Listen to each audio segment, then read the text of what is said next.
Let's go back there together right now. You know the place. It is 3:17 in the morning. The world outside your window is completely dead silent. The only sound you can hear is the hum of the refrigerator in the distance, or perhaps your own heartbeat, which is suddenly beating much faster than it should be.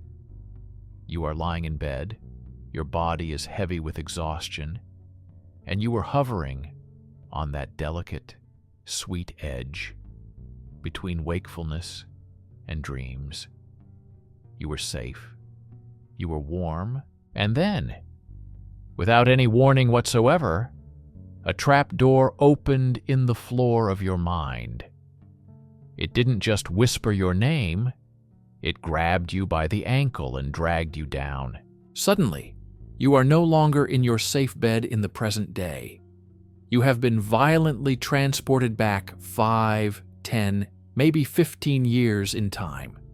You are forced to sit in a mental movie theater, strapped to the chair, watching a high-definition, excruciatingly detailed highlight reel of your greatest social failures. It could be anything. It varies for all of us. Maybe it was that joke you told at a crowded party, the one you thought was hilarious, but it was met with absolute, suffocating dead silence and stares. Maybe it was the time you confidently waved at someone across the street, enthusiastic and happy, only to slowly realize as they walked past that they were waving at the person standing directly behind you. Or maybe it was just something incredibly stupid, arrogant, or naive you said to a crush in high school. A sentence so profoundly awkward that just thinking about it now makes your skin physically crawl on your bones. The physical reaction to these memories is instant and visceral.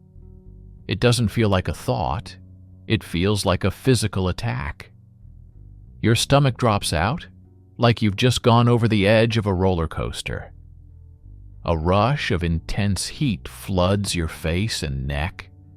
Even though the room is dark and cool, you physically flinch under the blankets, curling up into a tight protective ball, burying your face into the pillow, maybe letting out an involuntary groan or whispering, "Stop, stop, stop," to an empty room.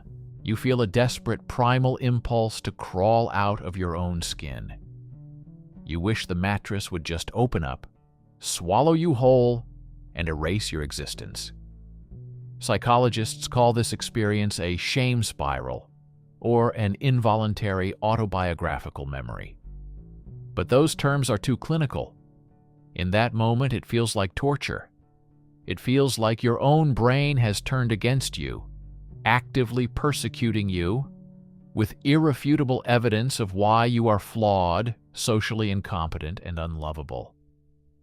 You lie there, convinced in the dark that everyone else who witnessed that moment years ago is also awake right now, thinking about you, laughing at you, remembering exactly how foolish you looked. You wonder, what is wrong with me? Why can't I just let this go? Why is my mind sabotaging my peace with ancient history?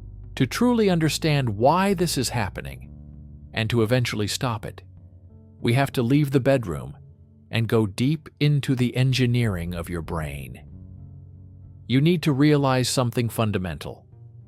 Your brain is running on severely outdated software.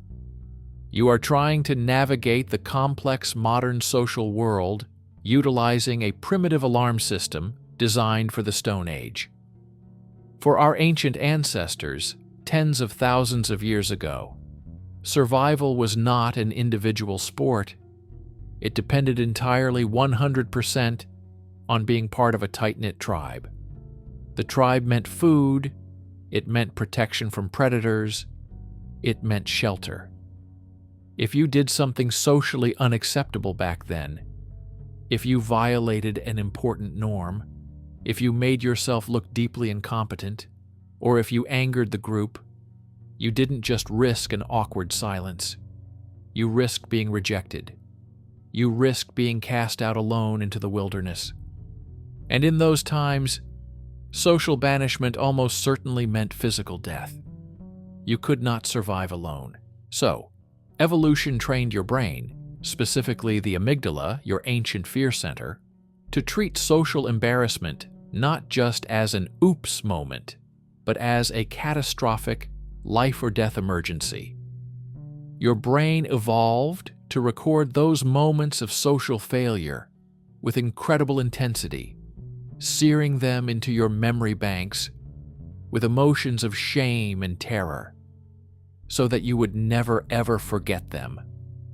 When that memory hits you at 3 a.m. in 2024, your primitive brain doesn't understand that the context has changed. It doesn't know that high school is over. It doesn't realize that the people at that party don't even remember your name. It feels the perceived social threat right now, in the present tense. It pulls the fire alarm and floods your body with adrenaline and cortisol, preparing you to fight or flee a danger that doesn't actually exist anymore.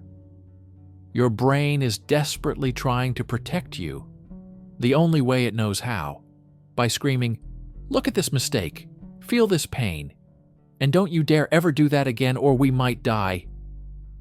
It just doesn't realize that an awkward comment isn't going to kill you today.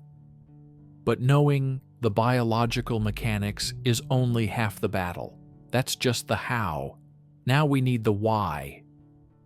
Here is the most crucial shift in perspective, the philosophical realization that can turn this agonizing pain into your greatest source of power. Please listen closely to this part.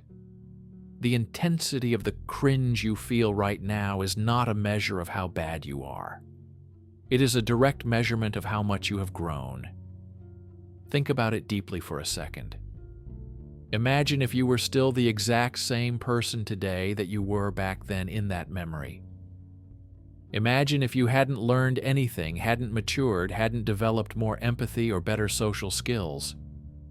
If you were still that person, you wouldn't be cringing right now. You would look back at that memory and think, yeah, I acted normally. That was fine. I was right. Think about it deeply for a second. Imagine if you were still the exact same person today that you were back then in that memory.